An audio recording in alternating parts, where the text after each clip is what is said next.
Yesterday was rough. Last night was rough. Long story short, some plans for a trip I really wanted to go to weren't following through, and then I booked a plane ticket impulsively on my own and then canceled it, and definitely got into conflict with my parents. I definitely went to sleep upset, but definitely with a determination that I would feel better today. Today I have a business coaching session with a mentor at 12 p.m. and then my friends are coming over at 5 p.m.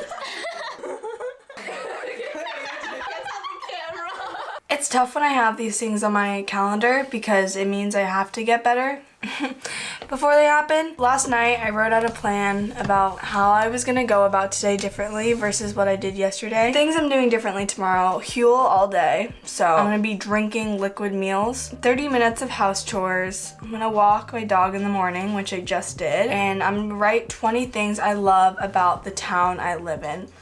The day after a mental breakdown is always unpredictable. I'll either wake up with an entirely fresh mindset of the day, being a new blank slate, or there's leftover cash from the mess that happened the night before that keeps me in bed. Luckily, today felt like a relatively fresh day. I went outside and faced the winter. I feel like I need to face my problems head on in life, that I can't spend more than 6 hours feeling sad because of the commitments I make to other people and being a teenager into business. There's a duality to my situation that makes it super toxic but beneficial to me at times, since I often have meetings I need to attend with people that aren't able to support me emotionally. I learn how to extract roots of negativity. And I don't blame people for not being able to support me emotionally. When you have a coaching session strictly for business, it's not something you would expect. But I have a directory of systems that remind me that life isn't so bad. I want to talk about the topic of seeing your life as a system and if that's toxic or not. I feel like there's a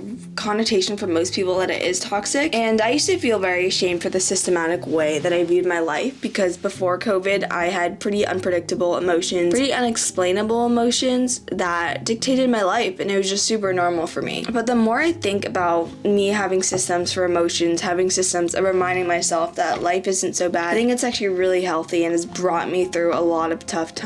So you guys saw me writing down 20 things I love about my hometown, and this has actually helped me. Right now, it's about 12 days after this mental breakdown, and I genuinely feel little desire to travel, but I've just completely let go of the things that I can't control, and I really think just being grateful for my hometown has helped. And I feel like without the system of reading a ton of books and being able to learn my emotions, I would have never knew that desire is pain without reading books, looking at it like a system, and I wouldn't know to respond in a way that's like, let's gratitude journal. So where my conflict yesterday and just mental turmoil was coming from is trying to control the things I can't control and unmet desires. For instance, I really want to travel to LA because I miss California, and it's just so tough because like no one can travel at the same time as me and my family, and they don't let me travel alone. But then it's just like I feel like I have money to travel and I really want to travel that way, and like I want to have a lifestyle where I reward myself for the hard work that I do in Massachusetts in the cold in my room on my computer. And it gets really toxic every time I want to travel because it never works out. Like I feel like I don't have freedom, but I'm literally 15 years old. From that objective standpoint, I shouldn't be able to travel alone, right? But I just feel like I've grown up so fast that I feel uncomfortable with my own body. Like I feel like my soul and my body are like disconnected. It's really weird. Like I don't feel 15. Like I think the solution is I just need to feel happy like where I am. Like if nothing changed, if I was stuck in Massachusetts for the rest of my life, like I should still be happy. The thing that sucks about like YouTube and creating content is I feel like your life has to be actually like interesting to show something. I've just been like working in my room all day.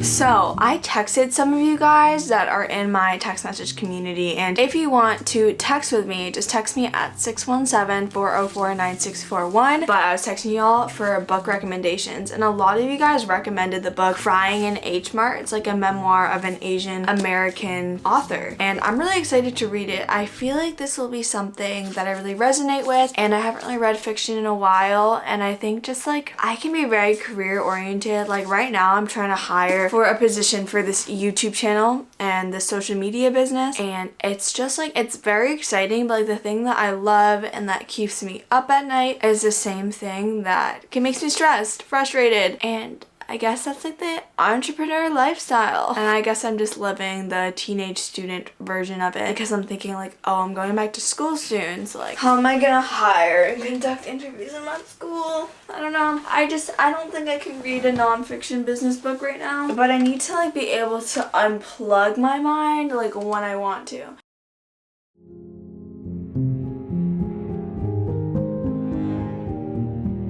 Hi!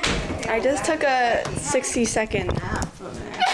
Although I have relationships in my life that are very work focused, I guess, I had a planned date with my friends today. I stretched my vulnerability a bit by texting the group chat that I had a mental breakdown the day before. It's the little things that I still find a little bit difficult to open up about with real people, although it's easy on the internet. I feel like talking to you guys about tough stuff is somehow really natural. And to be honest, I think it's because when you're vulnerable on the internet, you get rewarded by it because it's entertaining. You're like incentivized to do it. It's entertaining to display videos of you crying, but on an interpersonal level, it's not always received as relatable content, entertaining content. It's quite odd that every time I cry, I automatically feel the urge to film it and monetize off it. I never fake my emotions to you guys, but I make sure that I utilize most of the emotions I have as content. It was really fun seeing how the energy in my house shifted as more of my friends came over. I really wanted to do group hangouts more. We all just joked, things were light, and it was exactly what I needed. I scheduled this hangout like a week before, and I think that's why having reoccurring social dates and like